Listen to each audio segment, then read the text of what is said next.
Hi, I'm Greg Hunter. Welcome to USAWatchdog.com. With us, an old friend of ours, a great guest because he's just so knowledgeable, Dr. Paul Craig Roberts. Of course, he's a former Assistant Treasury Secretary in the Reagan administration. He handled all economic policy. He is also the father of Reaganomics and a former editor at the Wall Street Journal. He's got a deep, deep resume. It's just grazing over the surface. Dr. Paul Craig Roberts, thank you for joining us today on USA Watchdog. It's always a pleasure to speak with you, Greg. Well, I just love having you on. I know I haven't had you on very long ago, but with all this debt ceiling, I don't know of anybody better that can talk about the Treasury, the bond market, the goings-on in Washington. I just see these, President Obama and John Boehner, President Obama and the Democrats, and John Boehner and the Republicans are like in two Corvettes, driving at each other at 100 miles an hour, and they're waiting for, somebody to swerve off. Tell us what's going on with this debt ceiling debate. Is this serious business, as folks in the IMF say that they need to raise the debt ceiling? And the IMF is out saying that this week. Well, the debt ceiling will be raised. You see, no government wants to lose its power or lose its ability to borrow. So if they don't raise the debt ceiling, it's just a way of Washington committing harakiri. It simply removes the United States as a superpower. And since they are so fond of their power, they will raise it. And you're right, there's a game of chicken going on. It seems like the Republican leader in the House is willing to make a deal, but he can't because he's trying to hold the Republican Party together, and there are elements in the Republican Party that are trying to use this for apparently two purposes. One is to block Obamacare, and the other is to force some sort of reductions in the social safety net. So as a way of reducing the growth over time of the government debt, because they're having to finance part of government expenditures with new borrowing. And so the notion is we've got to get expenditures down to where we don't have to add any more public debt in order to finance the operations of the government. So those Republicans committed to those two goals see this as a no surrender type of situation. I think that it's probably the case that there are enough Republicans who would vote with the Democrats to end this crisis. But Boehner can't, he just can't risk losing his position of power in the House by making a number of the Republicans angry. So this is going on. Now, I think everyone expects at some last minute they make a deal. If they don't make a deal, I think one of two things will happen. And in fact, this is the real overlooked aspect of the debt ceiling crisis. One of the things that's likely to happen is the Federal Reserve, just on its own authority, lends the Treasury the money. If the Federal Reserve can lend, as it did, over $16 trillion to U.S. banks and European banks to help those banks over the financial crisis, because those banks were too big to fail. Well, clearly the U.S. government is too big to fail. So the Fed can simply make a loan to the Treasury. It can just simply put the money in the Treasury's account. There's nothing to stop them from doing that. That's what they did for the banks. They just put huge sums of money in the banks' accounts that they have with the Federal Reserve. So the Fed can rescue the situation whenever it wants to. The other alternative is that Obama, because of the various executive orders and so forth of the Bush regime, has the authority to declare a national emergency. I mean, the default of the federal government is an emergency. he can simply declare a national emergency and raise the debt ceiling on his own initiative. The executive orders or whatever on the books already put there by the Bush people give the president the authority to simply assume the unique role of governing. He can bypass Congress, the courts, and simply govern as a dictator. All he has to say is, this is a national catastrophe. I think that is the words that the Bush people put in. So he can evoke that at any time. He'd have pretty good strong ground, wouldn't he? I mean, that would kind of, maybe some people say he wants this. He wants to see a little default, a little, drop off in the market, that so he can say, hey, well, look at this, the Dow's down 1,500 points and there's defaults and we've had some failures. I don't think Greg, just to interrupt you, I don't think they want it to go that far. See, the danger of a default is the rest of the world dump dollars. Oh, so they want to head this off the path. If they dump the dollars, the Fed loses control, the whole system blows up. The banks fail, the bond market collapses, the stock. It won't be 1,500 points. It'll be cut in half or more. They don't want that. So if he's thinking like that, they're going to be surprised by the reaction, in my opinion. Or let's put it this way, they could be. There's a risk that the surprise would be too great for them. So I think that what they can do is if it comes down to the last minute and there's no deal and there's no prospect of one, I think Obama could simply say, okay, it's a national catastrophe. I'm setting aside the normal government operations and making this decision to preserve the country. So now whether he wants that to happen, I don't know. I mean, possibly he does, because we have been witnessing in the 21st century the movement of the United States away from three equal branches of government to the concentration of power in the executive branch. It's more and more concentrated there. And this would just be a final kind of step. And there is a lot of interest or support, even among Republicans, even the so-called, what is the Republican Club of Lawyers? The Federalist Society. They pushed the notion of the unique powers of the executive, the unitary executive. In other words, he has many powers to govern that are not constrained by Congress and the courts. So, it's been prepared. This whole step is a lot of preparation going back a number of years. So the Congress should be aware of this, especially the Republicans. Gerald because Celente. he can simply put them off. Okay, you're no longer relevant. You're out of the picture.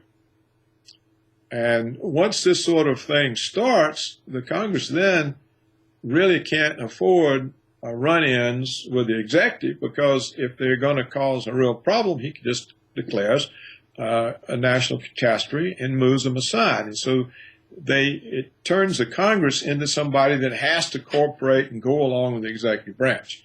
That's kind of like what happened to the Roman Senate. At first they had to kind of, okay, we can't challenge Caesar, but we don't want him to really ruin us, so we'll go along with him. Now, once you start that, over time you end up ruined. As the Roman Senate just became a collection of notables with no power. So this is what Congress faces. I can't comprehend, now maybe I'm wrong, I can't comprehend that the Federal Reserve or the executive branch would fail to take the steps that I talked about, because if the government defaults, then what kind of superpower is it? How can the United States claim world hegemony, to know what's best for Afghanistan, for Iraq, for Syria, for Libya, for Iran, if it can't govern itself? So the whole thing, in my view, the prospect of this not being resolved either by an agreement at the last minute or by the Fed stepping in, or by Obama declaring a national catastrophe. So I don't think default is realistic. Well, is that why we have the IMF and the Chinese, basically both these entities this week saying, get your house in order, get your act together. I mean, China has more than $1 trillion in treasuries, and here our major, creditor, we're their debtor, is saying, hey, knock it off. Well, I think for China, it's a good propaganda tool because, the United States with its Trans-Pacific Partnership is trying to undermine China's leadership in Asia and substitute American. And so this is a good chance for China to make the point to all those Asian countries, look, is this who you really want to be allied with? Do you see us behaving this way? Where do you think the responsible party is? So I think in a way, this plays into China's hands. It's a way they can counteract the fact that the United States goes into Myanmar and Malaysia and Vietnam and buys the leaders. It simply gives them bags of money and say, we want you to be our allies. Look how much we can pay you. And this, of course, China doesn't operate that way. So this is the way China replies. They said, look at these people. Look what they're doing. They're not reliable. They're threatening their creditors. So I think in a way this is a great help to China, this impasse. Well, I wanted to get on to the bond market. There's been a lot of reports about that with all this going on, that there are some people who may not think it's a keen idea to hold bonds anymore. And according to one of my guests, Dr. Jim Willie, he says that, there's a lot of, in the background, foreign redemptions of U.S. treasuries.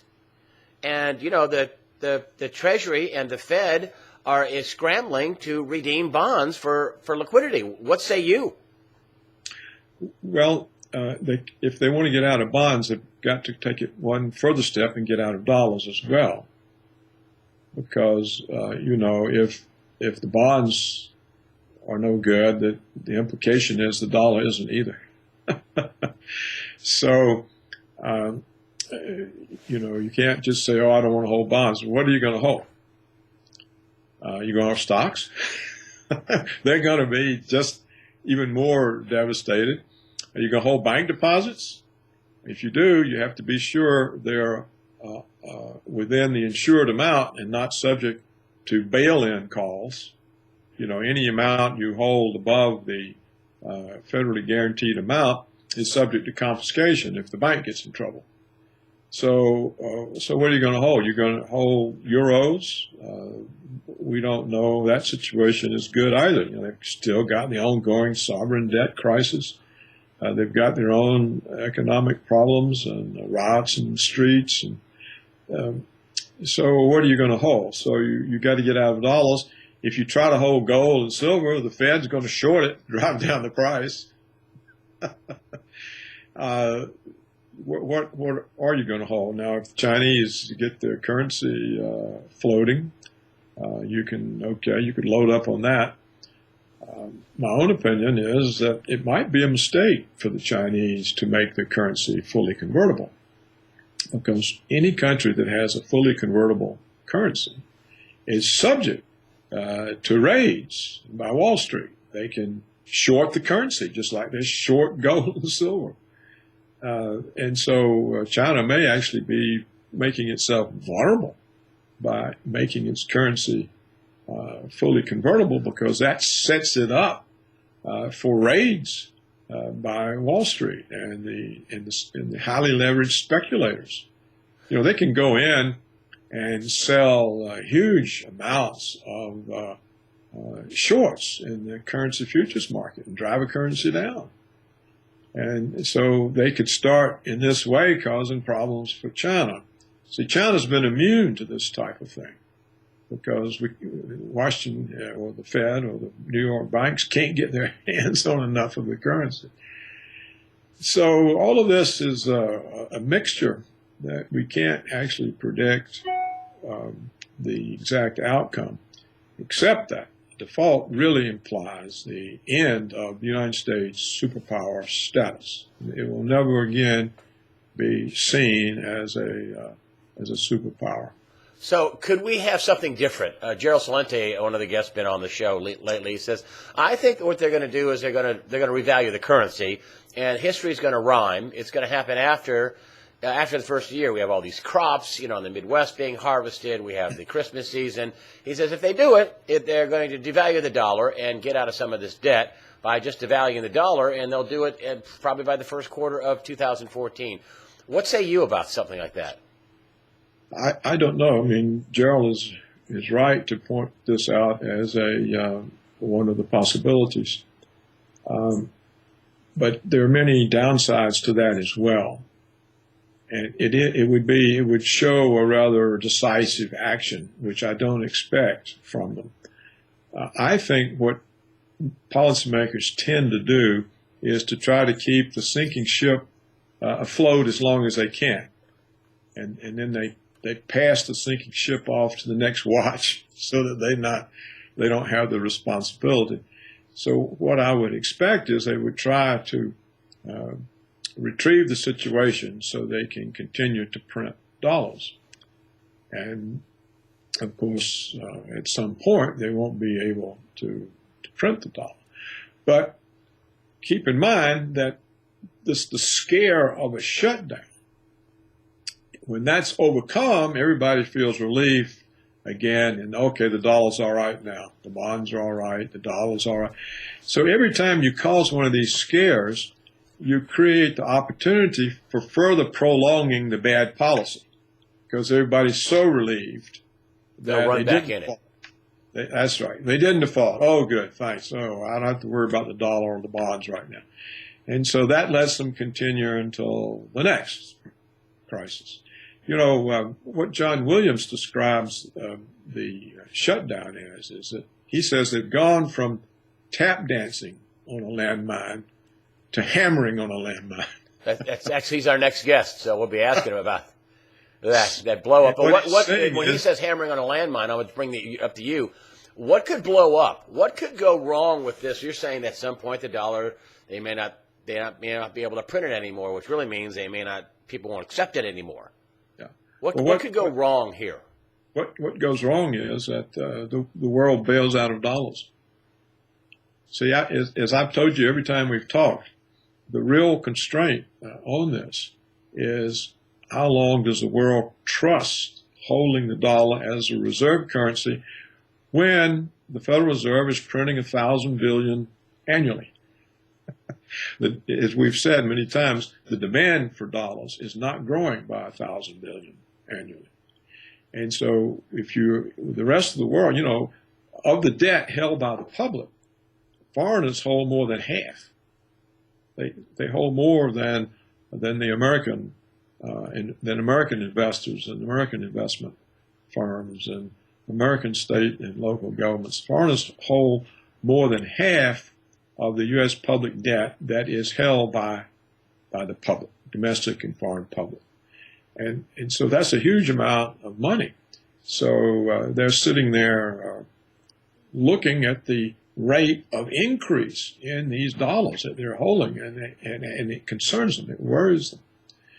And so John Williams' point is that this debt, the debt ceiling crisis, the threat of a shutdown, that could actually be the catalyst that causes people to flee the dollar.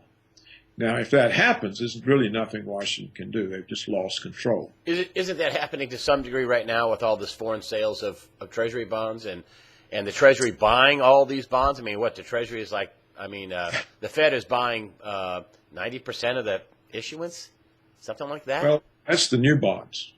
Yes. I don't, there's no real significant bailout of the bonds by foreigners. There's some lightening, some gradual reductions. But what John Williams is talking about and what I'm talking about would be a major departure of bonds. How close are A we lot to of that? people, in other words, instead of just saying, sell a few, get some more gold, sell a few, that all of a sudden, a lot of the holders of the dollar say, I want out. Like what happens to stocks when people see the bear market and the prices are falling. People are selling. It's not necessarily a good policy because all the selling helps drive it down. So I think that the world is looking for alternative to the dollar. We've talked about this before, Greg. The BRICS trying to get agreements where they resolve their balance of trade differences in their own currencies. Various deals between individual countries to do that.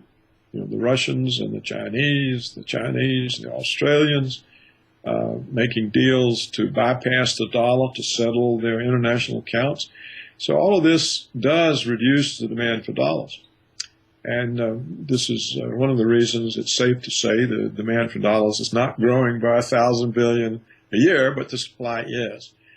So this is the major threat. And as I have emphasized, the debt ceiling crisis, even if it's resolved, it doesn't address the real problem. And the real problem is the large gap that is opened between government revenues and government expenditures. It's roughly $1 trillion a year. And the main source of financing for that is the Federal Reserve creating the new money to buy the new debt issues. So resolving the debt crisis simply means they can continue with this, which is the real crisis. At what point does the world say, I'm done, no more dollars? It's gone on longer than I thought it could. Excuse me. So I don't really know, but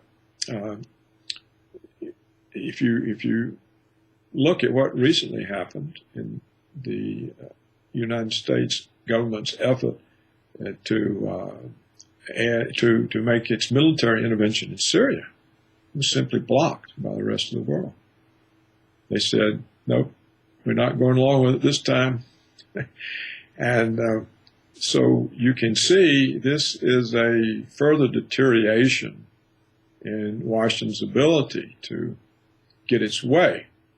And I don't think they'll be successful in their plans to overthrow Iran.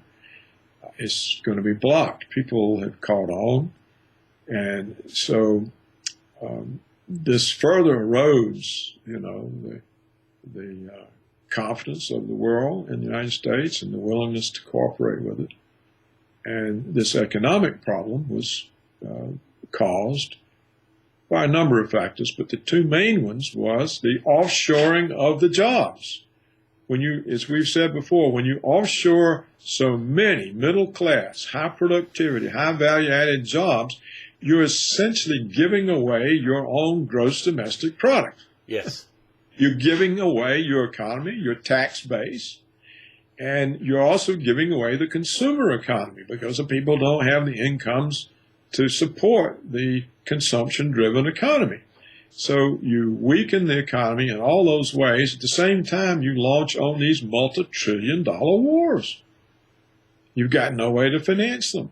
You print money. You run red ink. You print money. They've been doing this now. They've been running these wars for 12 years. They've been offshoring the economy for 20.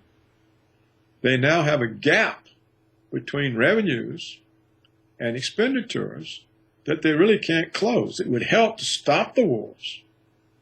That would close a significant amount of the gap, but there'd still be a gap. And so how can they get the jobs back? They've given them away. The Chinese aren't going to turn them loose. So this is the real crisis, and the debt ceiling crisis is really dancing around that. Resolving the debt ceiling crisis does nothing except let them continue this policy that produces the wide gap. Where they're printing trillions of dollars. A while longer. Not forever, but they can continue it for a while longer. When it blows up, what does it look like? What does it look like when it finally, when the sum of all fears happen and oops, they did it? What does it look like? Well, it's hard to know all the aspects, but some of them are apparent. One is the dollar collapses, and so you have very high domestic inflation. We're now an import-dependent country, so everything we import goes up, beginning with oil and gasoline. And so, and all food products and all transportation costs, so everything goes up. So you're faced with sharply rising inflation, but falling incomes because the economy will be contracting. So it'll be worse than the Great Depression, because in the Great Depression, prices fell with employment. But now they'll be rising. Prices will be rising, employment will be falling. This is a disastrous situation. The bond market, of course, will collapse. Interest rates will skyrocket. The stock market will collapse. The whole system just breaks down. What would happen to gold and silver? They explode. It's absolute, in dollar terms. They would explode in dollar terms. Silver and dollars would explode.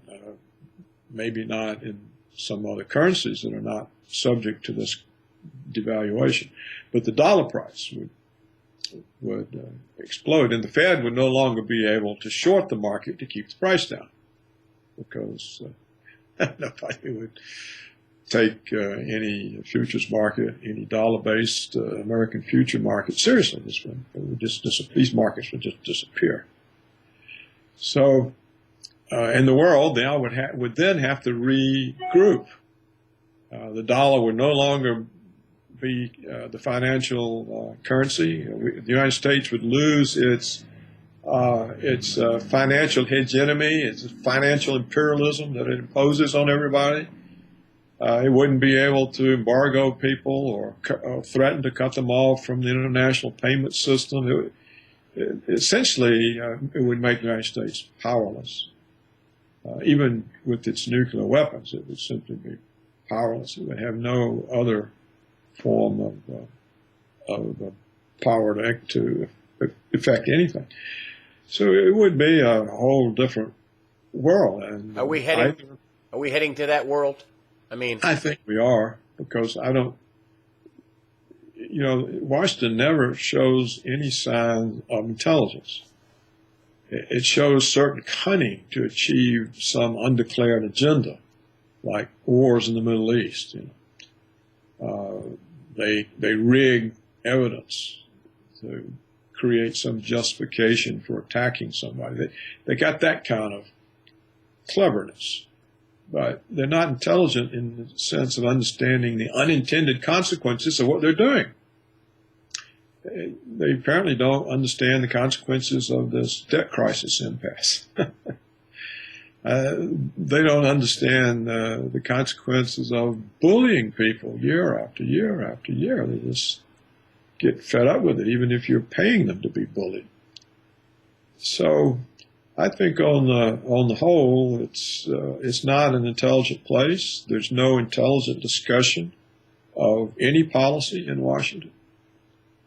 And it's really run by 6 very powerful private interest groups who are very short-term in their outlook. We want more profits now.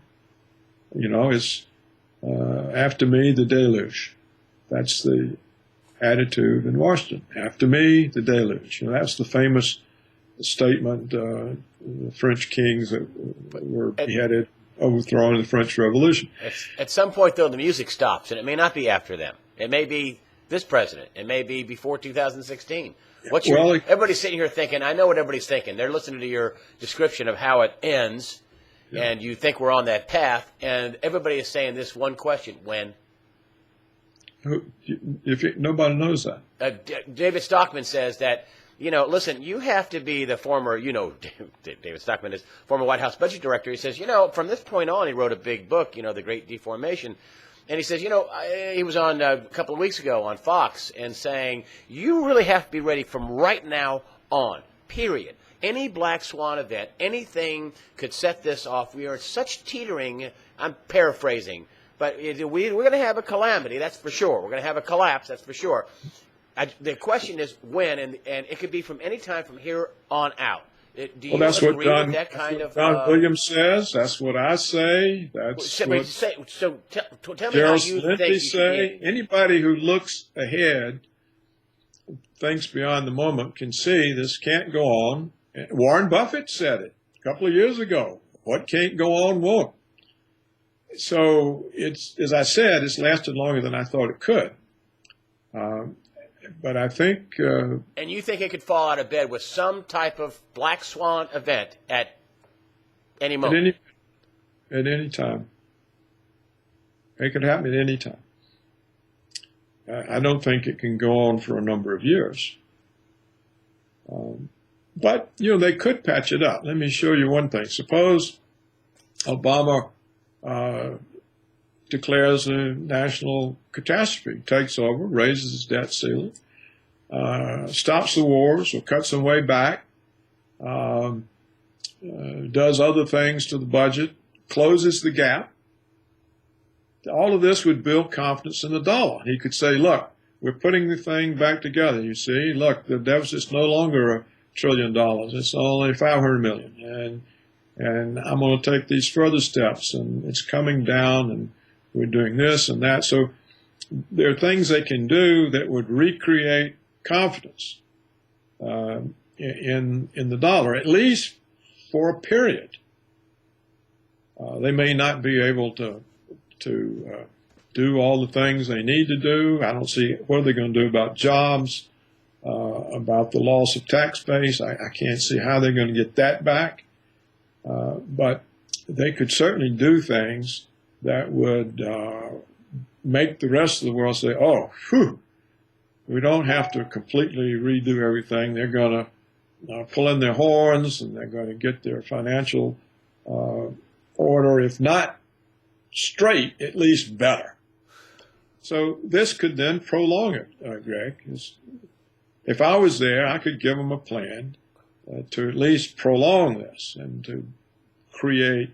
Oh, the plan would be painful, though. You'd have to cut back on stuff. Yeah. The military contractors would take big hits. They don't want to do that. You'd have to stop right. all the wars. You don't have to do that. You'd have to cut some social spending. Nobody wants to. One side doesn't want to do that. You'd have to cut military spending. The other side doesn't. You have to raise some taxes. I mean, I just don't see any of that working out. So back to the. Wait a minute, Greg. But if Obama is now essentially a Caesar, he can do whatever he wants. And of course, if he cuts the military too much, they might overthrow him. But he can stop the wars. There's no real public support for these wars anymore. Yeah. All the polls show that, and so. But on there are risks. Go ahead. Sorry.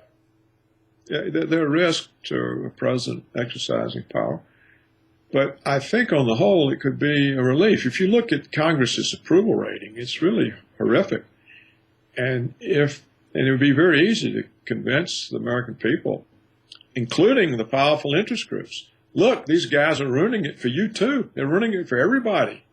I've got to stop them. You've got to support me, or they're going to ruin you. So it's very easy for somebody to assume power in that type of situation, particularly when it's already on the books and was put there by the Republicans. It's not like he's grabbing the power. Bush has made it available to him. So I don't know. I mean, they may not have the imagination to do this, or they may not have the will. I mean, clearly Obama is no Julius Caesar or Octavian. It's clearly not that type of personality, and maybe that's what it takes to take a step like that. But that is one step that could certainly retrieve the situation for possibly a number of years. But if there is no step like that, you're saying, hey, we're so teetering, it's so dicey, it could, just like David Stockman says, it could fall out of bed at any black swan moment. Is that what you're saying?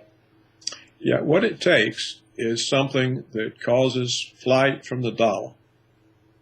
See, flight from the bonds don't really do it because the Federal Reserve can print all the money it needs to buy the bonds. If $1 trillion isn't enough, it'll do $2 trillion. it can keep the price of bonds wherever it wants it just by buying them, by printing money to buy them. Now, it's true that the cost of printing that money is to erode confidence in the dollar. So the real threat is to the dollar.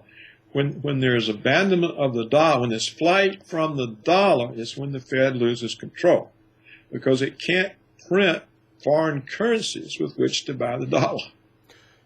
And if that $8 trillion worth of gold or whatever is supposed to be in Fort Knox isn't there, it can't sell that to buy dollars.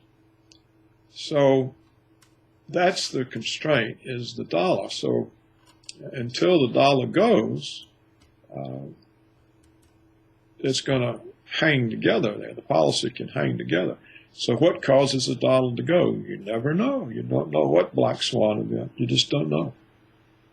You know, if they suppose they do attack somewhere in the Middle East and the oil's cut off, or the price of oil explodes in dollars. I mean, you just can't tell what the event could be. It's not.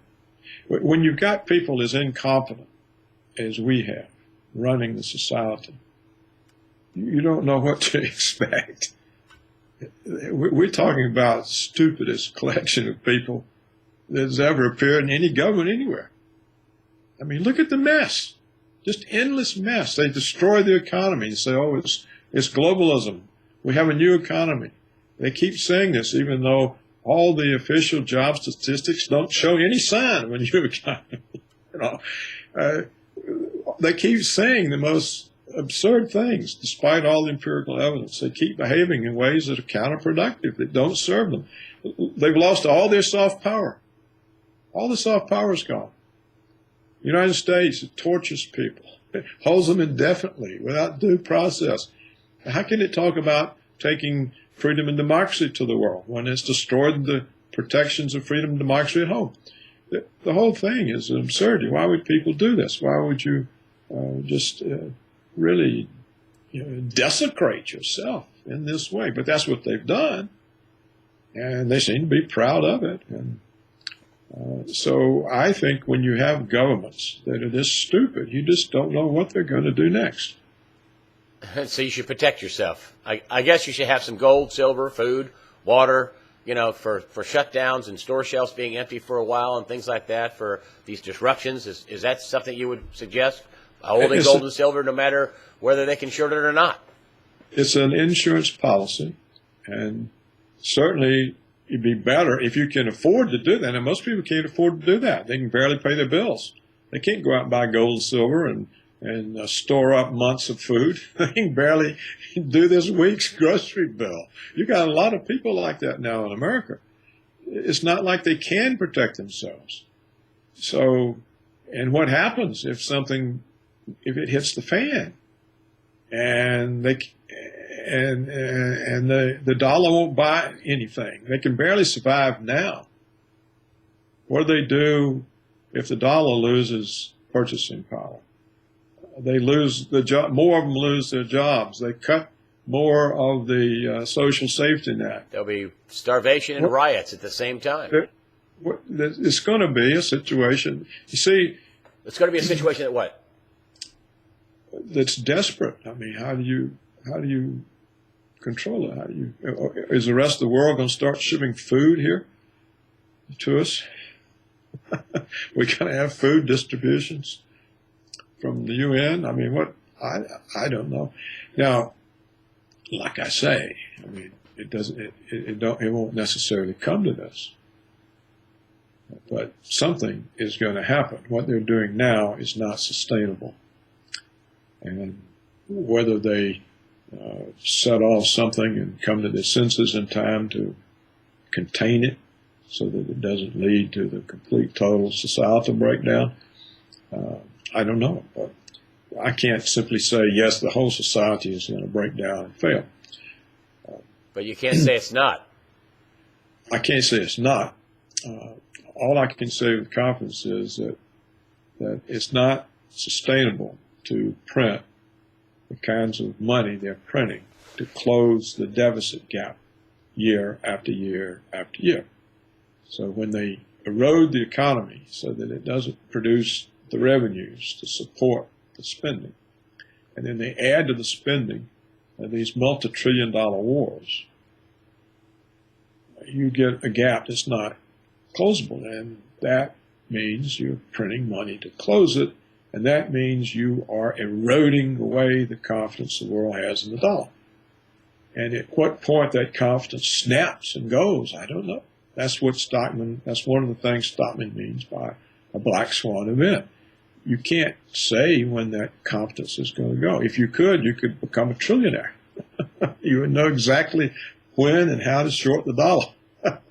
Well, speaking of the dollar, just in closing, and I don't want to be a long thing on this. A lot of people see the introduction of the new $100 bill out yesterday as some ominous sign. Oh, they're going to do something.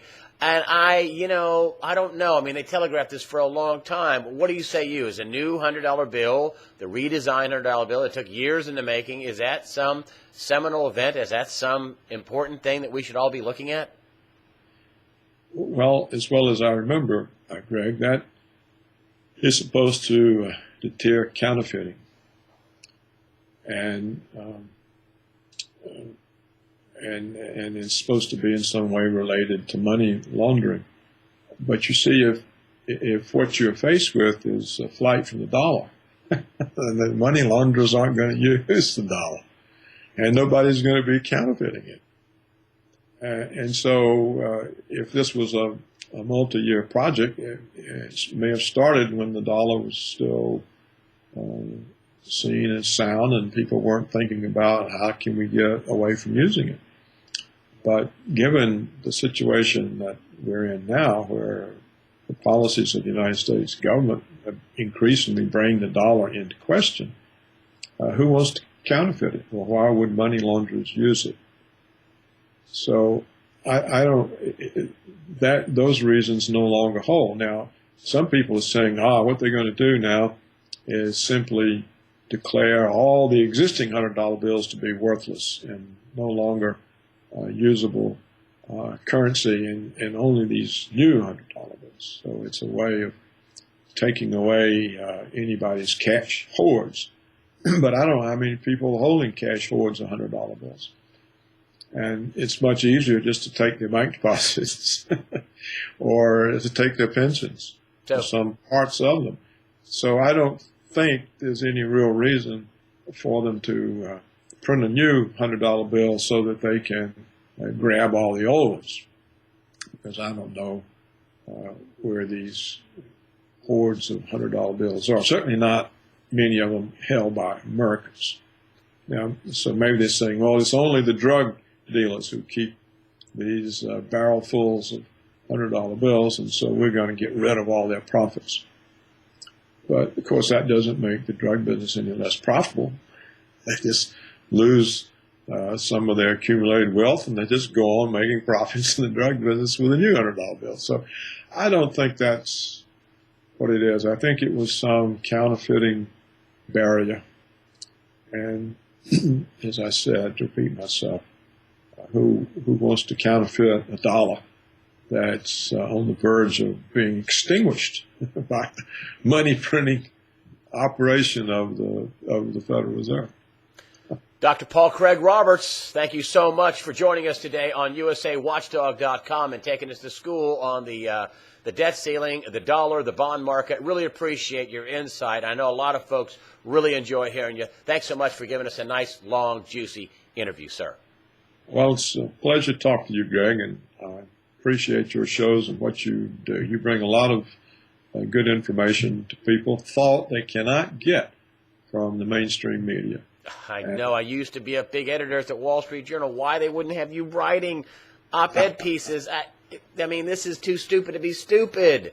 I mean, they don't want you there. I mean, I'm sorry, I ended the interview, but not really. I'm going to keep going. They really don't want people like you saying, hey, this could be, a disaster, that this could blow up, that this could cause a big problem and lose our, we'll lose our stature in the world and lose our power.